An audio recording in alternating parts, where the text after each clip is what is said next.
মহিপুরে ধর্ষণে ব্যর্থ হয়ে 4 সন্তানের জননী অন্তঃসত্ত্বা নারীকে মারধরের অভিযোগ উঠেছে। পটুয়াখালীর মহিপুরে ধর্ষণে ব্যর্থ হয়ে 4 সন্তানের জননী অন্তঃসত্ত্বা ফাতেমা বেগম নামের এক নারীকে মারধর করেছেন প্রতিবেশী সেলিম খান নামের এক যুবক।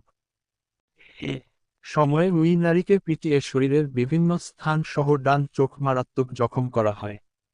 বর্তমানে ওই নারী শরীরের যন্ত্রণা নিয়ে হাসপাতালের বিছানায় কাতরাচ্ছেন। ওই নারী ফাতেমা বেগম কাঁদো কাঁদো কণ্ঠে জানান, বিপিনপুর গ্রামের ওই নারীর স্বামী একটি মামলায় 2 মাস যাবৎ জেলে রয়েছেন। 4 সন্তানকে নিয়ে তিনি মৎস্য শ্রমিক হিসেবে জীবিকা নির্বাহ করে আসছেন।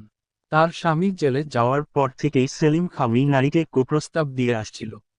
গত শুক্রবার দুপুরে সেলিম তাকে ধর্ষণের উদ্দেশ্যে ওই নারীর ঘরে যায়। এ সময় সে বাধা দিলে তাকে বেধড়ক মারধর করে। তাৎক্ষণিক প্রতিবেশীরা এগিয়ে আসলে সে দৌড়ে পালিয়ে যায়। পরে স্থানীয়রা অজ্ঞান অবস্থায় ওই নারীকে হাসপাতালে নিয়ে আসে। মহিপুর থানার ওসি তরিকুল ইসলাম বলেন, লিখিত